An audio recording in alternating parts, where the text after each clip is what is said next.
Salam dan bahagia untuk kita semua, Bapak Ibu guru hebat. Alhamdulillah hari ini kita berkumpul di ruangan kantor SMP Negeri 5 Tumpajaya dalam keadaan sehat. Bapak Ibu, hari ini adalah kegiatan aksi nyata saya dalam mengikuti program pendidikan guru penggerak.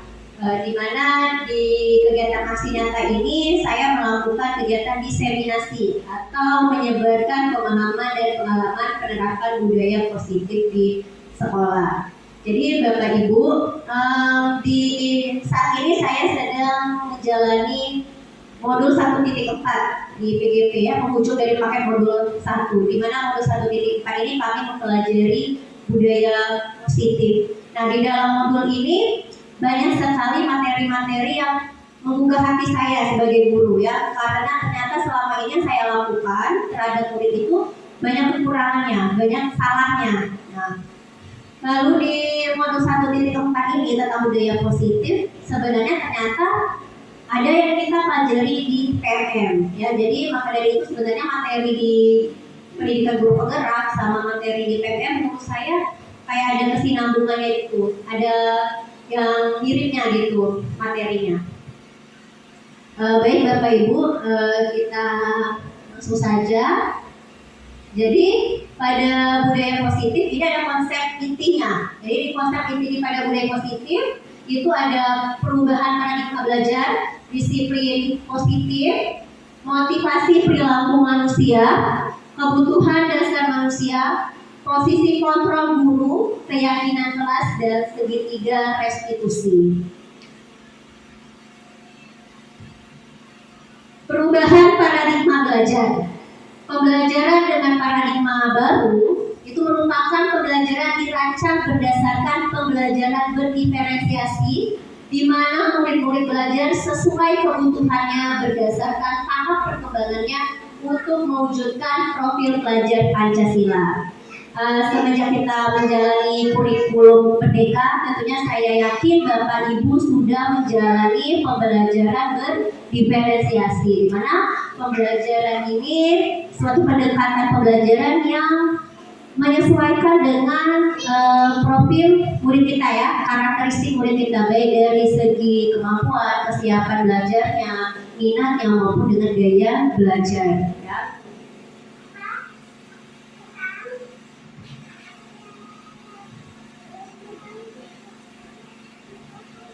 Oke, kita lanjut masalah makna kontrol. Bapak Ibu, misalkan ya, saya ini lagi mengepal tangan saya, ya saya menentuk kepala tangan saya.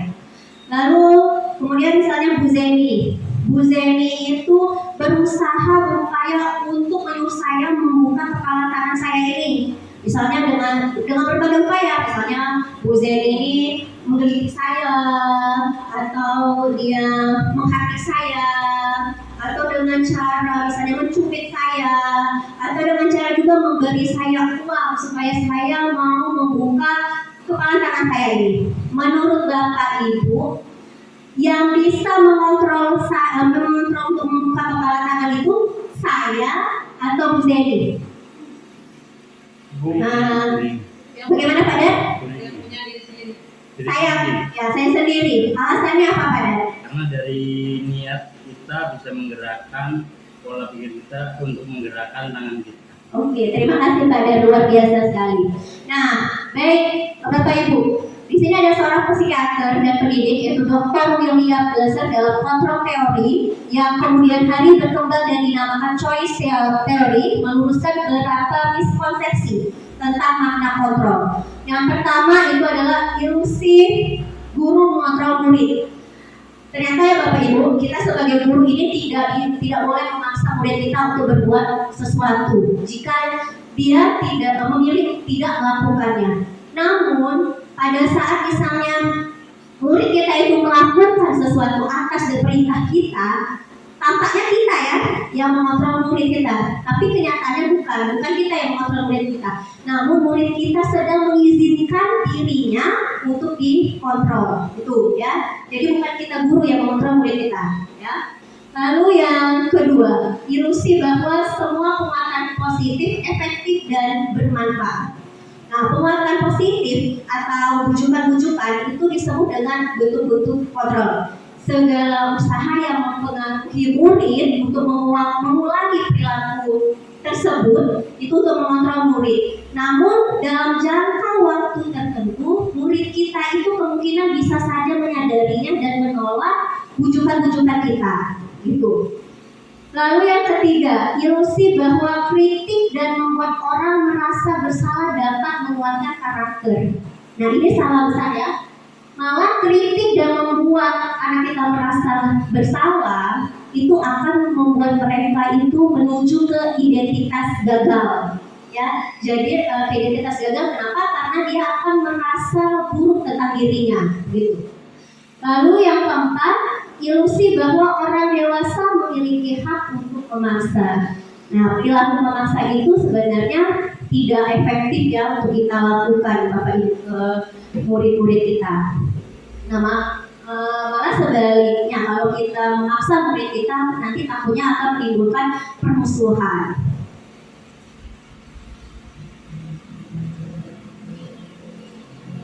Oke, Bapak Ibu, di sini ada mengubah paradigma stimulus respon kepada pendekatan teori kontrol. Pada stimulus respon, di sini realitas atau kebutuhan kita sama. Sedangkan pada teori kontrol, realitas atau kebutuhan kita berbeda. Pada stimulus respon, semua orang melihat hal yang sama. Sedangkan pada teori kontrol di sini setiap orang memiliki gambaran berbeda. Lalu pada stimulus respon lagi kita mencoba mengubah orang agar berpandangan sama dengan kita. Pada teori kontrol kita berusaha memahami pandangan orang lain tentang dunia. Jadi kita tidak bisa ya Bapak Ibu memaksa murid kita ya sesuai dengan pandangan kita. Lalu perilaku buruk dilihat sebagai suatu kesalahan pada stimulus respon ini. Sedangkan pada teori kontrol itu semua perilaku memiliki tujuan. Pada stimulus respon orang lain bisa mengontrol saya. Sedangkan pada teori kontrol itu hanya Anda yang bisa mengontrol diri Anda ya, seperti tadi contoh tadi masalah membuka kepala tangan ya. Yang bisa mengontrol diri kita itu kita sendiri, bukan orang lain. Lalu pada stimulus respon saya bisa mengontrol orang lain. Pada teori kontrol Anda tidak bisa mengontrol orang lain ya. Pada stimulus respon, pemaksaan ada pada saat bujukan gagal. Pada teori kontrol, kolaborasi dan konsensus atau kesepakatan bersama itu menciptakan pilihan-pilihan baru. Pada stimulus respon itu model berpikir menang atau kalah. Pada teori kontrol itu model berpikir menang-menang.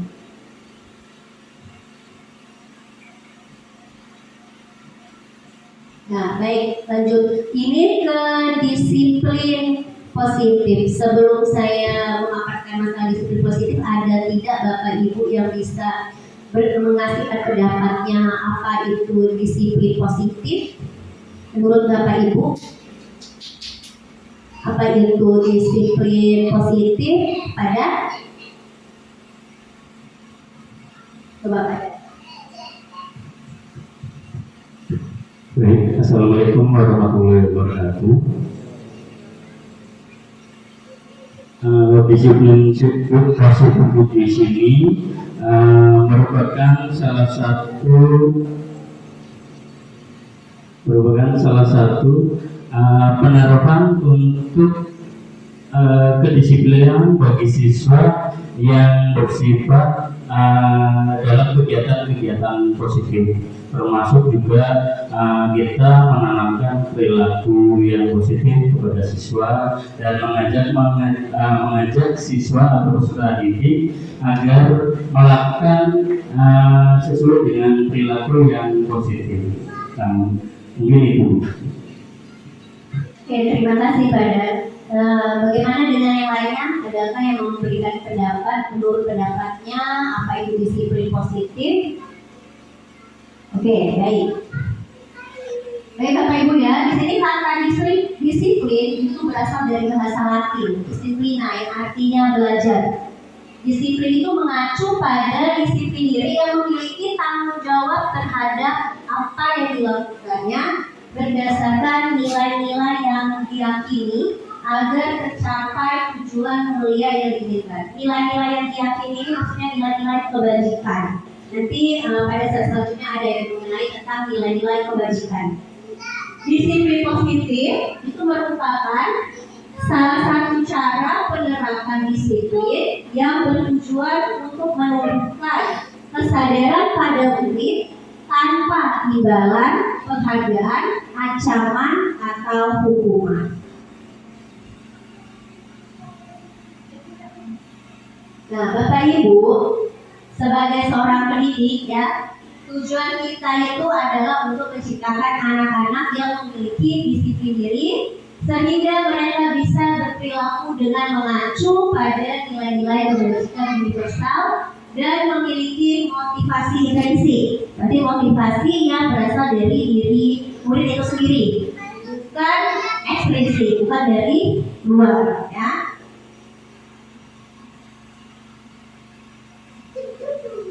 Nah, Bapak Ibu, ini ada namanya nilai-nilai kebajikan. Nilai-nilai kebajikan yang disepakati bersama itu lepas dari suku bangsa, agama, bahasa, maupun latar belakangnya. Nah, maksud dari nilai-nilai kebajikan adalah sifat-sifat positif manusia yang merupakan tujuan mulia yang ingin dicapai setiap individu. Nah, Bapak Ibu, adapun ini yang dimaksud dengan contoh nilai kebajikan yang berasal dari institusi atau organisasi. Kalau berdasarkan dari materi yang kami dapatkan di modul pendidikan guru penggerak ini, ada nilai kebajikan yang berasal dari 5 organisasi. Nah, cuma di sini saya tampilkan ada berasal dari 2 ya. Yang pertama sudah kita tentu tahu, yaitu profil pelajar Pancasila ya. Jadi profil pelajar Pancasila ini ada 6 dimensi: beriman, bertakwa kepada Tuhan Yang Maha Esa dan berakhlak mulia, mandiri, bernalar kritis, berkebinekaan global, bergotong royong, dan kreatif. Nah, lalu ada lagi yang dari IBO Premier Years Program atau PIP. Nah, nilai kebajikannya ada rasa hormat, integritas, mandiri, menghargai, antusias, empati, keingin-tahuan, kreativitas, kerjasama, percaya diri, komitmen. Dan masih ada lagi Bapak Ibu kebajikan seperti misalnya saling menghormati, ada tunggal rasa, dan juga seperti ada yang kejujuran ya, begitu. Itu merupakan nilai-nilai kebajikan. Oke, Bapak Ibu, di sini ada motivasi perilaku manusia ya. Menurut dari Diani Gosen dalam bukunya Restructuring School Discipline itu menyatakan ada 3 motivasi perilaku manusia. Yang pertama itu adalah untuk menghindari ketidaknyamanan atau hukuman, lalu untuk mendapatkan imbalan atau penghargaan dari orang lain. Yang ketiga itu untuk menjadi orang yang mereka inginkan dan menghargai diri sendiri dengan nilai-nilai yang mereka percaya. Nah, Bapak Ibu, mungkin murid-murid kita sering melakukan sesuatu hal, bisa saja ada juga murid kita itu motivasinya karena dia mau menghindari dari hukuman. Bisa juga ada yang ingin mendapatkan penghargaan ya, baik itu dari kita sebagai gurunya ya, atau juga memang ada yang dari mereka sendiri ya, yang mereka inginkan karena yang menghargai diri mereka sendiri. Bapak Ibu, dari ketiga motivasi ini menurut Bapak Ibu mana yang merupakan motivasi intrinsik yang berasal dari diri? Berarti yang Yang nomor 3 ya, untuk menjadi orang yang mereka inginkan dan menghargai diri sendiri dengan nilai-nilai yang mereka percaya. Sedangkan kalau yang motivasi eksplisitnya 1 dengan 2. Nah itu ya untuk menghindari ketidaknyamanan hukuman atau mendapatkan imbalan atau penghargaan dari orang lain. Bapak Ibu selama ini sebagai guru, di antara ketiga motivasi ini Bapak Ibu lebih dominannya kemana? Misalnya melakukan suatu hal, bisa memberikan contoh. Adakah yang bersedia? Di antara ketiga motivasi ini yang mana yang selama ini Bapak Ibu lebih dominannya kemana? Misalnya mau melakukan sesuatu. Pak Saiful, coba silakan Pak Saiful. Dari ketiga bentuk motivasi itu, kalau untuk saya sendiri lebih ke nomor 3 lah mungkin. Ya. Bisa kasihkan contoh misalnya apa? Nomor 3 itu untuk menjadi orang yang mereka inginkan dan menghargai diri sendiri dengan nilai-nilai yang mereka percaya. Contohnya misalnya apa ya? Ya misalnya seperti contoh mengikuti seleksi tes PDKM kemarin, ya seperti itu. Itu menjadi motivasi saya sendiri dalam diri saya sendiri. Itu contohnya supaya bisa mengabdi kepada negara yang saya sendiri. Gitu saja. Oke, terima kasih Pak Saiful. Ada tambahan? Saya itu. Nah, ya oke.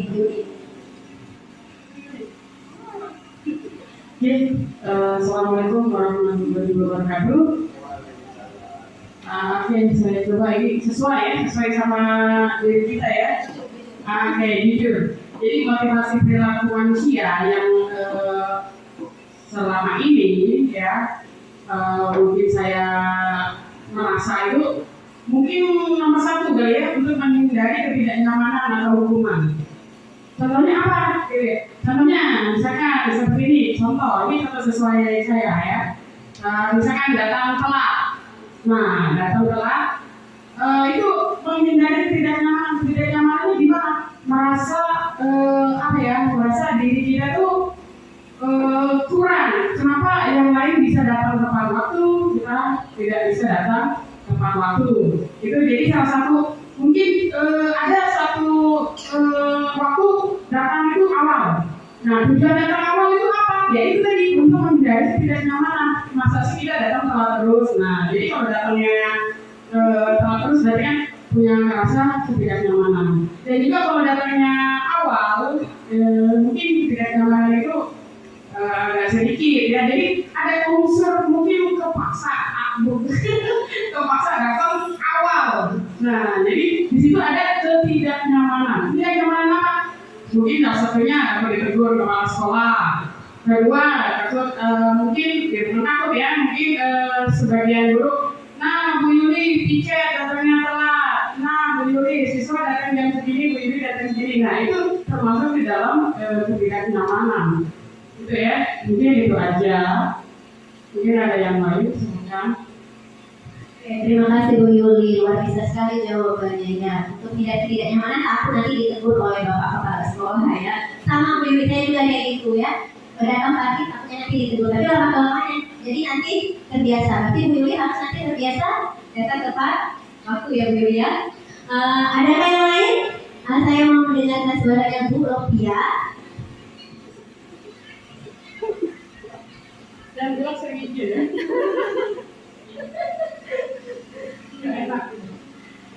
Iya, terima kasih atas waktunya Bu Rini. Sebenarnya nyaman saya tadi awalnya Bu Yuli. Apa ya? Lebih ke menghindari ketidaknyamanan atau hukumannya. Sebenarnya Bu Rini bilang tadi. Sebenarnya kita Bu Yuli tadi kalau tentang telat ya, Bu Yuli telat. Kalau saya mungkin kalau izin, izin terus kan apa namanya? Kalau izin nanti pas harus diganti gitu kan. Nah kalau tidak diganti merasa gak enak sama yang lainnya. oh saya aja kalau om diganti kok belum nih kok ganti-ganti gitu kan, jadi merasa tidak nyaman. Tidak nyamannya ya ada diri sendiri juga merasa wah aku kok nggak ganti, jadi merasa bersalah ya. Sama teman-teman mungkin teman-teman juga merasa begitu, jadi merasa nggak nyaman terhadap diri sendiri, juga merasa nggak enak sama rekan sejawat yang lain. Terima kasih Bu Yuni. Kami mau minta Oke, terima kasih. Jadi Pak Saiful, Bu Yuli, dan Bu Lofi. Ada lagi? Nggak apa-apa? Oh coba Bu Yuni tadi ya. Satu lagi. satu lagi dia minta adil.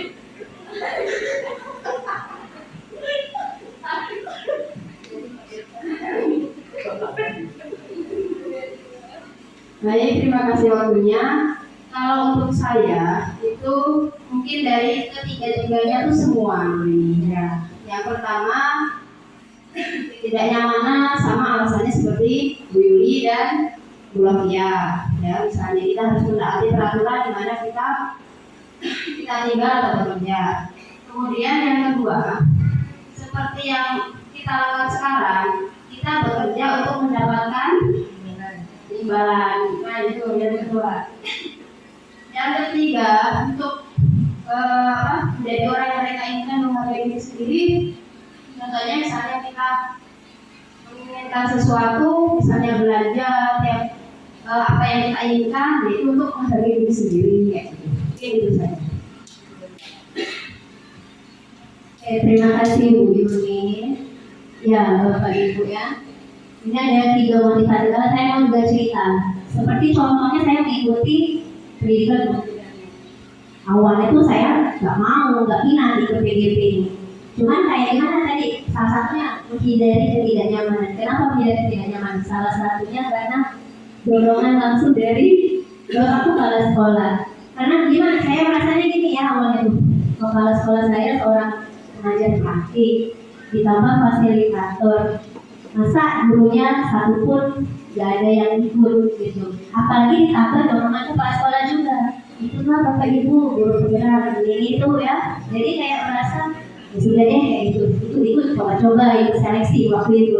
Sebenarnya pada waktu itu sama sekali nggak niat kalau bisa nggak usah lulus kayak gitu. Soalnya dengar-dengar tuh nggak banyak tugas segala macam kayak gitu. Nah, lalu juga untuk mendapatkan penghargaan dari orang lain. Mungkin juga ada di hati saya mengikuti guru penggerak ya, merasa dihargai orang lain, bisa dianggap orang lain tuh ya manusiawi ya Bapak Ibu, biar dikatain hebat aja gitu ya. Wah luar biasa ibu ini ikut guru penggerak ini kayak gitu kan. Ya itu. Nah lalu tapi lama kelamaan mengikuti guru penggerak ini selama saya hampir 2 bulan kalau nggak salah ya. Itu ternyata materi-materi yang disajikan di guru penggerak itu sebenarnya sangat bermanfaat sekali sebenarnya. Akhirnya timbullah motivasi tadi, ini menghargai diri sendiri gitu. Jadi berubah yang tadi awalnya dipaksa, akhirnya wah ternyata banyak sekali ya manfaat hidup ini gitu. Walaupun yang mungkin saya juga belum maksimal gitu untuk menerapkannya di sekolah. Namun setidaknya saya mencoba berusaha di dalam kelas saya dulu gitu, walaupun belum secara luas gitu. Ya, Bapak Ibu ya. Oke. Nah, Bapak Ibu, ada 5 kebutuhan dasar manusia ya. Jadi ya Bapak Ibu ya. Oke, maaf.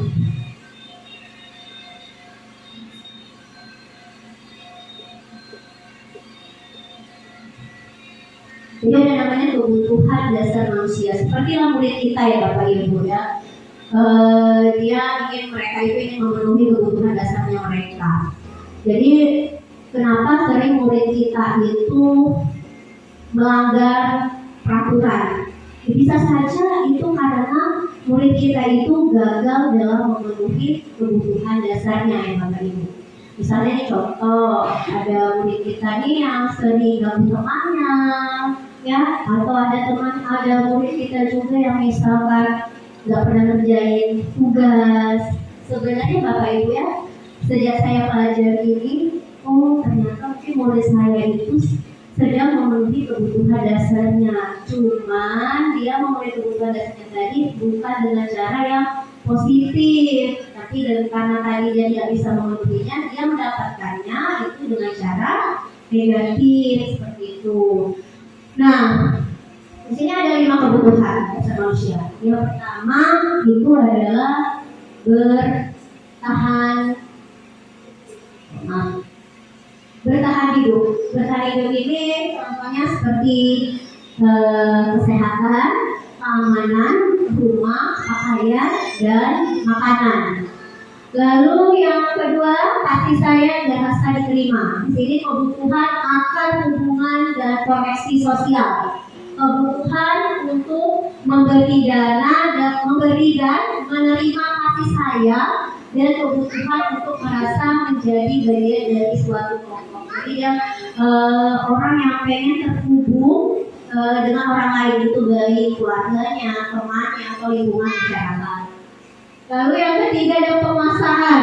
Itu kebutuhan mengenai menjadi kompeten, menjadi terampil, diakui atas prestasi, dibenarkan, memiliki rasa harga diri, keinginan untuk dianggap. Lalu yang keempat ada kebutuhan kebebasan. Di sini mengenai kemandirian, otonomi, memiliki pilihan dan mampu mengendalikan arah hidupnya. Lalu yang terakhir di sini ada kebutuhan kesenangan, yaitu mencari kesenangan, bermain dan tertawa. Jadi Bapak Ibu ini ada 5 kebutuhan dasar manusia. Bertahan hidup, kasih sayang dan rasa diterima, penguasaan, kebebasan dan kesenangan. Nah, Bapak Ibu, misalkan di sini ada contoh kasusnya kayak ini. Ibu Amber, guru wali kelas 7 di SMP Pelita Hati, sedang bingung menghadapi pula salah satu murid di kelasnya bernama Doni. Beberapa anak di kelas 7 telah datang padanya dan mengeluhkan Doni itu seringkali meminta bekal makan siang mereka dengan paksa. Meminta bekal makan siang temannya dengan paksa. Nah, sekarang menurut Bapak Ibu, kira-kira apa alasan Doni melakukan hal itu? Kira-kira kebutuhan dasar apa yang sedang dipenuhi oleh Doni sehingga dia meminta bekal makan siang temannya dengan paksa? Oke, nah sekarang Pak Ibu kasih alasannya apa? Baiklah, terima kasih. Kalau menurut saya kebutuhan yang ingin dipenuhi oleh si Doni itu adalah kebutuhan bertahan hidup. Kenapa? Karena di situ kan Doni meminta paksa bekal makan siang dari teman-temannya. Mungkin kenapa Doni itu meminta paksa seperti itu? Mungkin alasan pertama, mungkin dia belum makan seperti itu. Mungkin itu aja lah. Terima kasih. Terima kasih Pak Saiful. Adakah Bapak Ibu yang lain? Pak Suratman? Ini hanya pengandaian, kita tidak tahu kronologisnya. Artinya nanti kronologisnya adalah kalau tahu permasalahan yang sebenarnya menanyakan langsung kepada pihak Doni. Menurut saya mungkin Doni ini adalah dia membutuhkan sebuah kebutuhan akan kebahagiaan. Mungkin dengan memaksa anak-anak itu dia menimbulkan kebahagiaan, dan dia mungkin di sini juga memenuhi kebutuhan akan pengakuan bahwa dia itu hebat seperti itu. Nah, ini mungkin salah satu indikator kenapa Doni melakukan itu. Salah satunya untuk diakui bahwa dia memang benar-benar hebat. Tetapi untuk lebih jelasnya nanti mungkin perlu ditanya Doni. Terima kasih. Oke, terima kasih. Bagaimana dengan pendapat yang lain? Bu Seni, kalau menurut Bu Seni kebutuhan apa yang lagi dipenuhi Doni? Baik, terima kasih atas waktu. Kalau menurut saya, kan kita tidak tahu persis kronologinya bagaimana latar belakang Doni. Kita hanya mengira-ngira mungkin kan.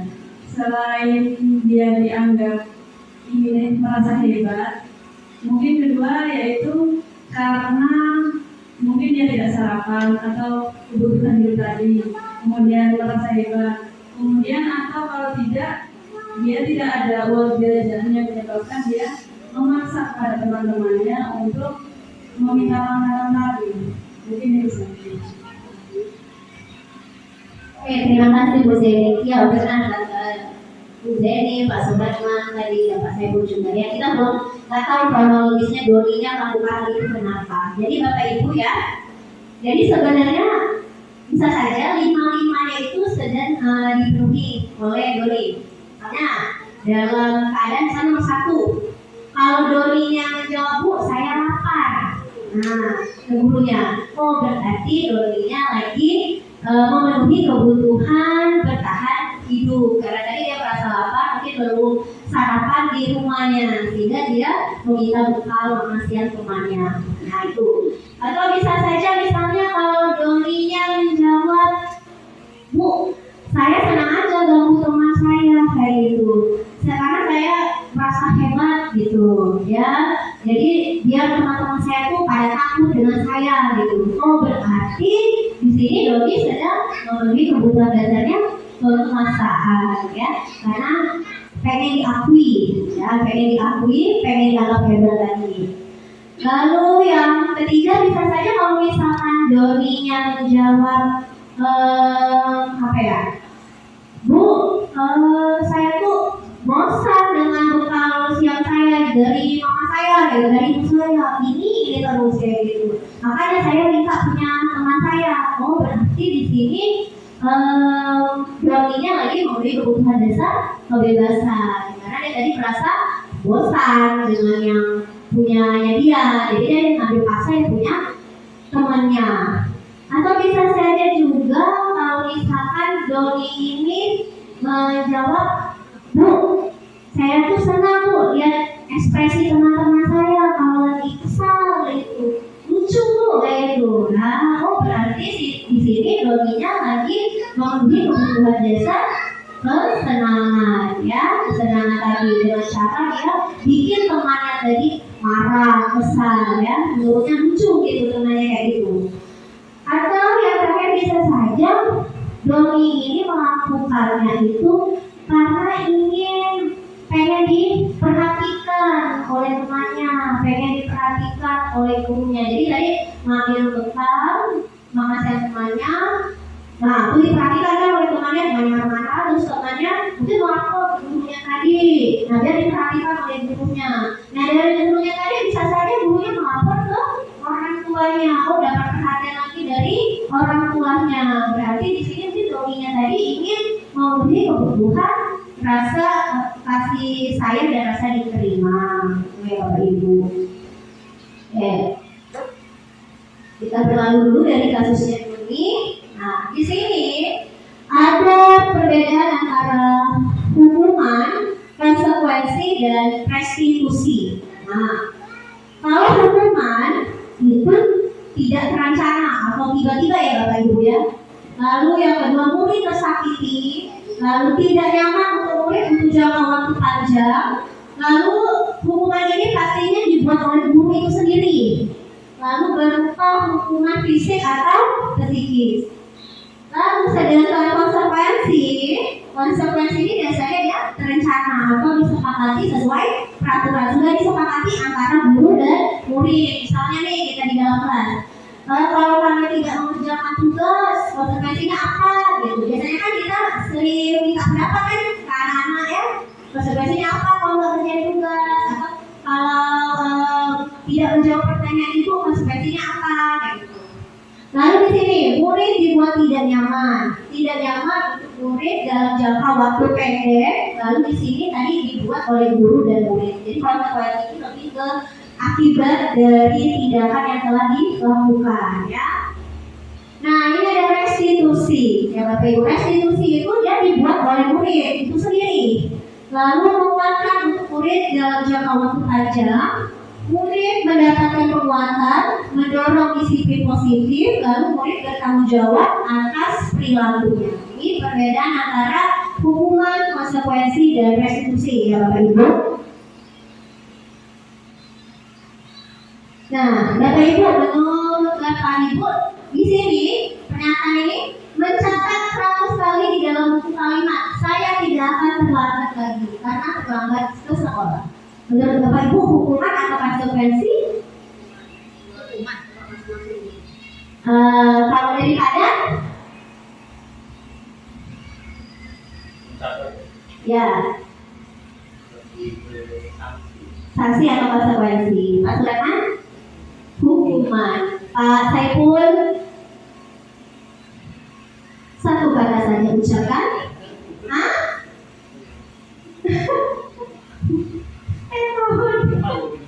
Hukuman. Bu Zeni? Bu Lovia? Hukuman. Hukuman. Bu Yuni? Hukuman. Bu Yuli? Hukuman. Kalau saya lebih ke konsekuensi. Bisa saja kalau dia tidak menjalankan tugas, kita sudah sepakat sama anak-anaknya untuk mencatat kalimat ini, ya. Lalu ini, lari mengelilingi lapangan basket 2 kali karena terlambat hadir di sekolah. Ya berarti hukuman ya, ini sudah termasuk berupa hukuman fisik ya, kayak gitu. Saja itu masuk ke konsekuensi. Apa? Ingat jadi itu nggak? Apa dia balik? Kenapa dia beri hukuman? Kenapa dia beri konsekuensi? Kan pasti ada media sendiri gitu.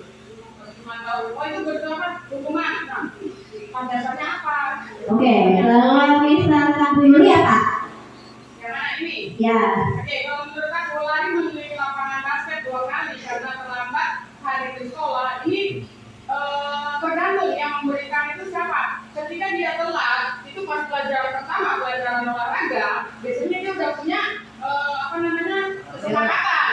Jadi itu suatu konsekuensi kalau yang di jam pertama itu pelajaran olahraga. Tapi kalau yang di jam pelajaran pertama misalkan bahasa Indonesia, dia disuruh lari karena terlambat itu masuk ke hukuman. Karena itu nggak sesuai ya. Jadi sesuai dia tadi yang saya bilang pertama. Yang pertama dia telat, yang pertama dia pelajaran PJOK, lari menghilang itu suatu sanksi atau konsekuensi. Biasanya itu mereka sudah ada konsekuensi sebelumnya ya, kesepakatan sebelumnya. Jadi kalau yang mengasih ininya guru PJOK itu masuk ke sanksi atau konsekuensi. Kalau yang ngasih mengelilingi lapangan basket guru bahasa Indonesia, pas pelajaran bahasa Indonesia itu masuk ke hukuman. Itu yang tidak boleh. Ya, oke. Kan mungkin pendapat suhu. Oke, boleh. Menurut pendapat Pak. Menurut saya ya. Jadi semuanya itu tergantung di momennya ya. Kalau ini adalah karena terlambat hadir di sekolah. Nah, kalau memang terlambat hadirnya seperti yang dijelaskan oleh Bu Yuli tadi, memang kalau memang dia pas jamnya olahraga, ya memang itu ada korelasinya. Artinya memang di situ mungkin harus sebelum olahraga dia harus melakukan pemanasan. Maka dari itu maksud dan tujuan untuk menggunakan ini lapangan basket tadi adalah untuk melakukan pemanasan yang belum mereka lakukan seperti itu. Yang kedua kalinya terkait dengan menulis tadi, saya datang terlambat. Menurut saya kalau tidak ada konsekuensi ya, tetapi kalau untuk pertama kali itu artinya dia itu adalah hukuman karena datang terlambat ya. Bisa jadi juga kalau ini tadi berpendapat itu ada konsekuensi, menurut saya lebih ke hukuman. Jadi kalau konsekuensi itu adalah nanti dia itu bisa jadi untuk kedepannya itu bagaimana dia melakukan supaya untuk tidak dapat ya istilahnya datang terlambat supaya dia bisa hadir lebih tepat waktu. Nah, sedangkan untuk menulis itu memang hukumannya adalah hukuman positif, tetapi dengan korelasi datang terlambat tidak ada hubungannya seperti itu. Memang dia melakukan hal yang positif, dia menulis untuk berarti menulis mungkin di situ atau tetapi tidak ada korelasi dengan kehadiran keterlambatan. Tetapi kalau mereka istilahnya nanti dia itu untuk misalnya dia karena datang terlambat untuk mengerjakan yang setelah pelajaran yang sedang tertinggal, itu ada korelasinya, berarti sanksi atau konsekuensi. Misalnya dia datang terlambat pelajaran bahasa Indonesia dan dikasih tugas untuk merangkum materi, nah itu ada korelasinya. Tetapi kalau untuk menuliskan saya akan datang di awalnya atau tidak mengulangnya lagi, itu tidak ada korelasinya seperti itu. Jadi tergantung yang depend. Ya, jadi ada hubungannya tidak dengan apa yang mereka lakukan. Tetapi kalau tidak ada hubungan yang kita kasihkan itu berarti dia berarti hukuman seperti itu. Terima kasih. Tapi Pak, aku boleh nambahin sedikit. Tapi biasanya kalau konsekuensi itu dibuat itu biasanya udah maksudnya kesepakatan bersama Pak. Sebelum dia membuat keyakinan kelas, dia buat konsekuensi. Dan konsekuensi itu benar tadi kata Pak Rahman itu ada korelasi. Tapi maksudnya konsekuensi itu dibuat juga tidak dalam bentuk hukuman seperti itu biasanya itu loh Pak. Dia menggunakan kata-kata positif seperti mungkin nyambung. Jika dia di kelas membuang sampah sembarangan, berarti konsekuensinya dia nanti membersihkan kelas. Nah, jadi ada korelasinya itu. Tapi kalau misalkan dari kelas ke sekolah terus dia nulis 100 itu kayaknya kan korelasinya nggak ada. Nah, jadi balik lagi ke keyakinan kelas yang sudah disepakati. Ya, setuju sekali Pak Fernando Yuri. Ya, jadi harus ada korelasinya, ya seperti itu. Cuman karena ini parameternya, ini sebenarnya pertanyaannya tuh ada di modulnya kami. Kalau di modulnya kami jawaban yang dicatat tadi itu referensi gitu. Sedangkan yang ini hukuman kayak gitu.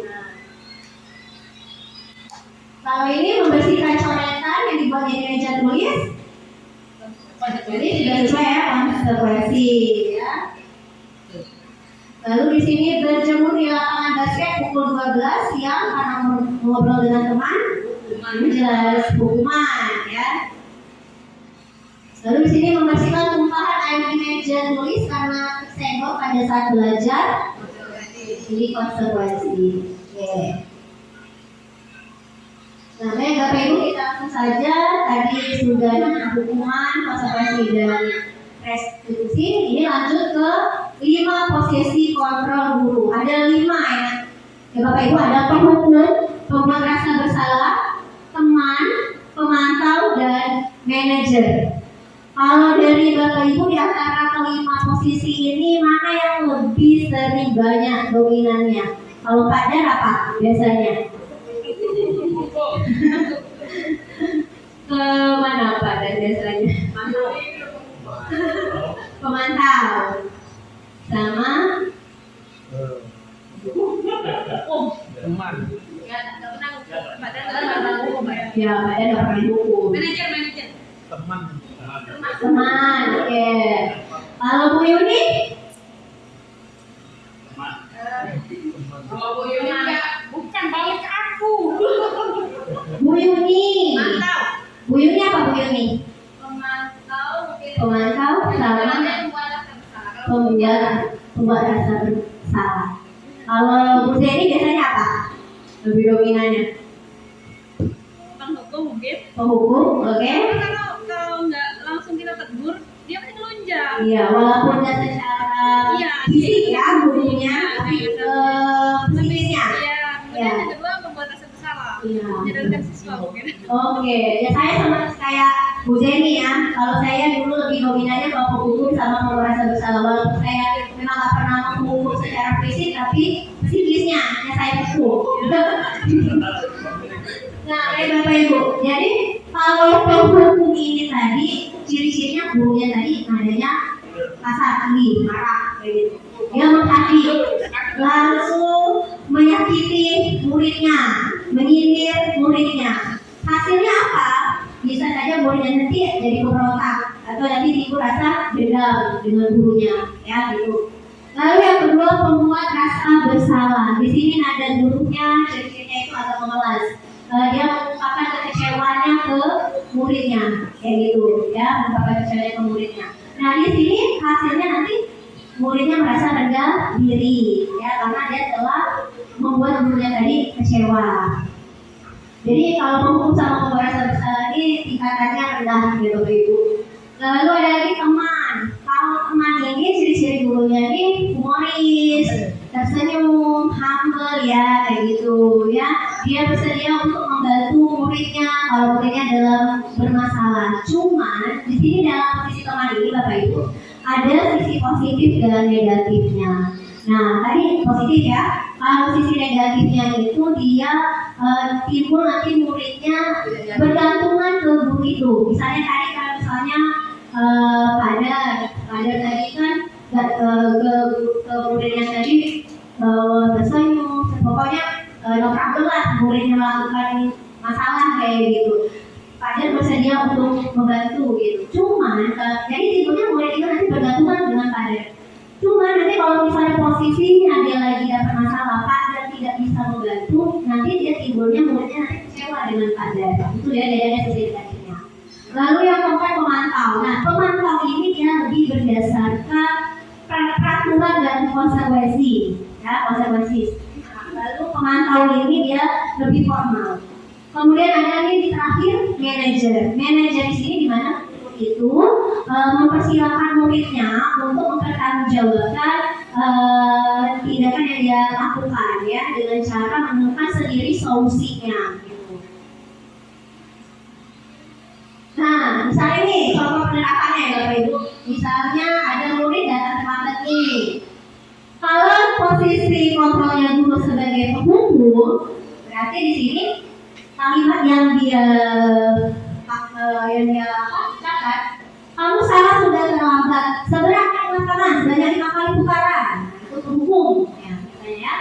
Atau misalnya di sini ada kalau membuat rasa bersalah, berapa kali ibu harus memberitahu kamu, ya, ibu sangat kecewa dengan kamu. Nah jadi kan ada mengungkapkan kekecewaannya gitu. Atau misalnya lagi jadi timbulnya tadi muridnya tadi merasa rendah diri tadi. Lalu yang ketiga, kalau posisi teman, ayo dong ikuti peraturan sekolah kita, lakukan demi ibu, lakukan demi bapak. Atau bisa juga ya nanti bapak bantu, ibu bantu gitu. Nah itu sebagai posisi teman. Nah kalau sebagai pemantau, misalnya apakah kamu sudah mengerti konsekuensinya bila datang terlambat? Jadi dia menanyakan konsekuensi, atau misalnya apa peraturan sekolah kita, seperti itu, ya. Lalu kalau sebagai manajer tadi menemukan solusi masalah sendiri bagi si anak, kamu datang terlambat, kira-kira bagaimana kamu akan memperbaiki masalah ini, gitu, ya, memperbaiki masalah ini. Jadi mempersilakan muridnya sendiri, ya, gimana mencari solusinya, itu untuk manajer.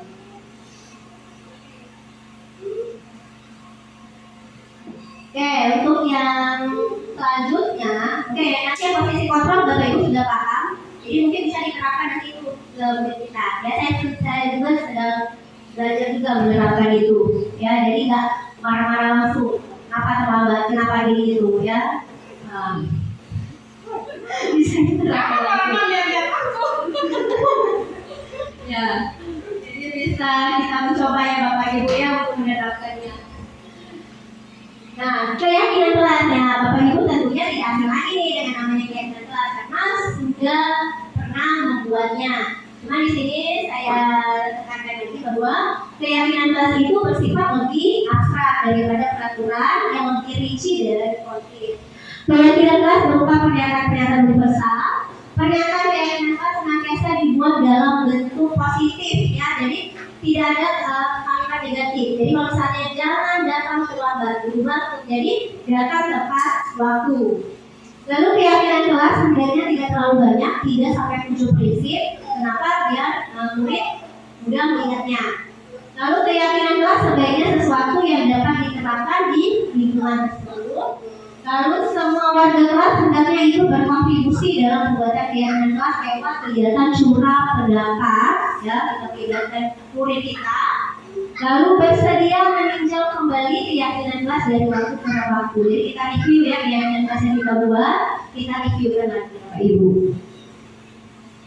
Baik, Bapak Ibu, ini contoh keyakinan kelas yang saya buat. Sekarang saya pakai sticky note, saya suruh mereka satu-satu untuk bersurat pendapat, lalu ditempelkan di papan tulis pendapat mereka. Ya. Lalu kemudian saya pisahkan yang mempunyai makna yang sama, ya, yang mereka tulis tadi saya pisahkan dulu, biar lebih beraturan.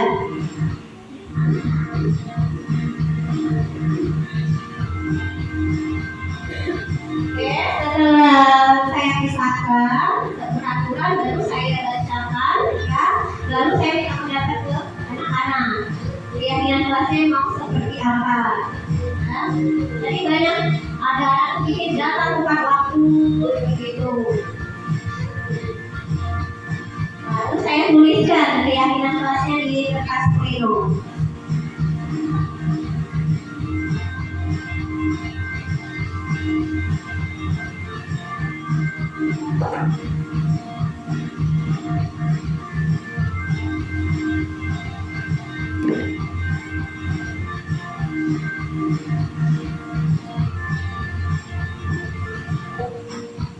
Nah, selanjutnya setelah keyakinan kelas saya menyuruh anak-anak untuk tanda tangan, ya, karena di dalam keyakinan kelas itu terakhir kita memang anak-anak itu disuruh tanda tangan bahwa kesepakatan kelas yang mereka telah buat bersama, ya, dan telah mereka sepakati bersama gitu.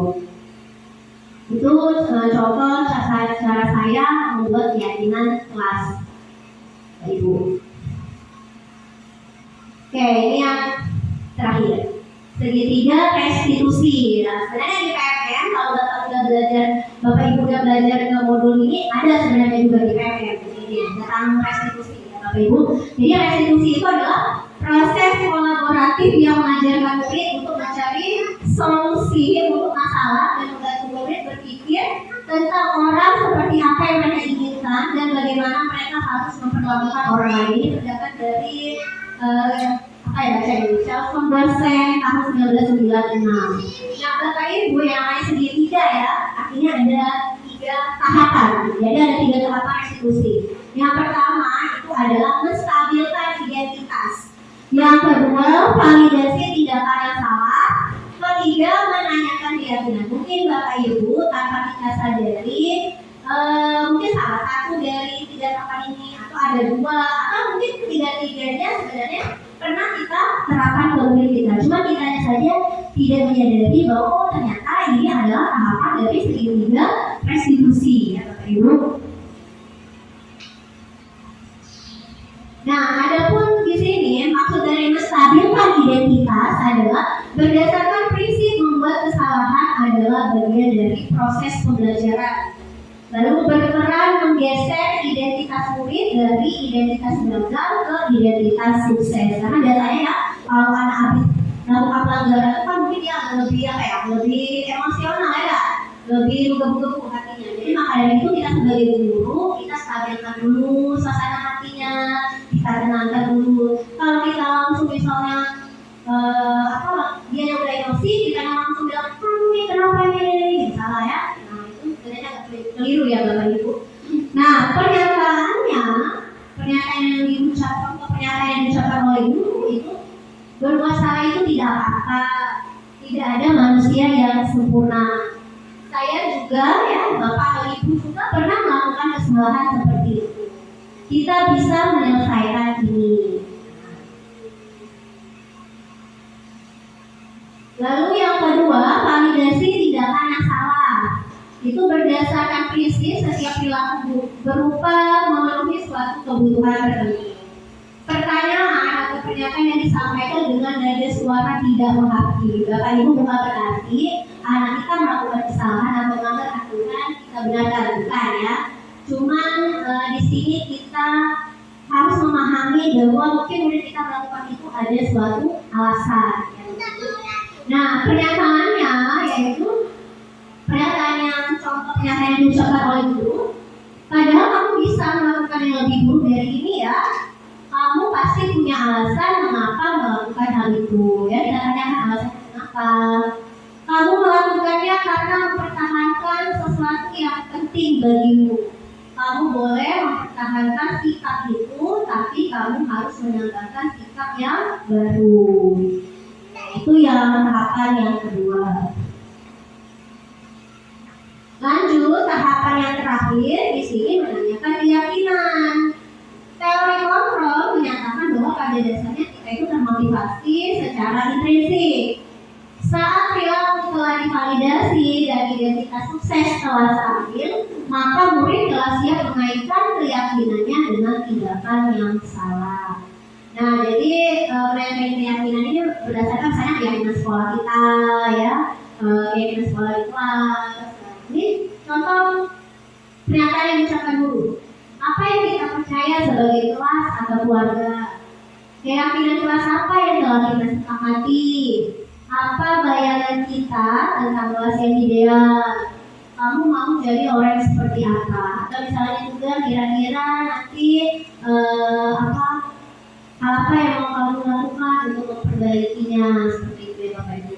Nah Bapak Ibu, jadi kita bisa sama-sama belajar ya Bapak Ibu untuk menerapkan segitiga restitusi ini. Saya juga masih belajar karena tadi saya merasa di modul ini tadi itu saya tuh terbuka hatinya karena tadi banyak sekali ternyata kesalahan saya terhadap murid Bapak Ibu.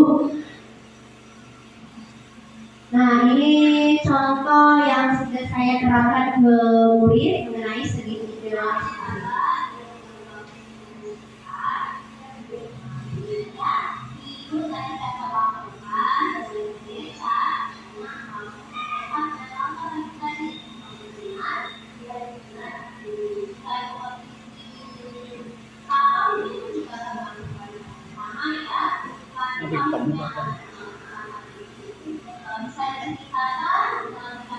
Di sini saya menstabilkan identitasnya dan juga validasi tindakan yang salah ya.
Di sini saya menanyakan keyakinan kepada anak Bapak Ibu.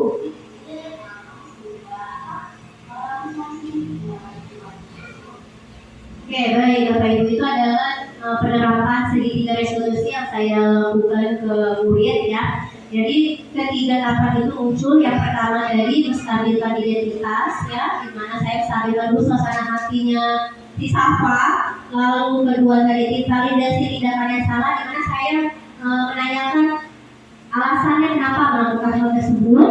Lalu tadi yang ketiga menanyakan keyakinan, ya, keyakinan apa yang Safa langgar, ya, dan juga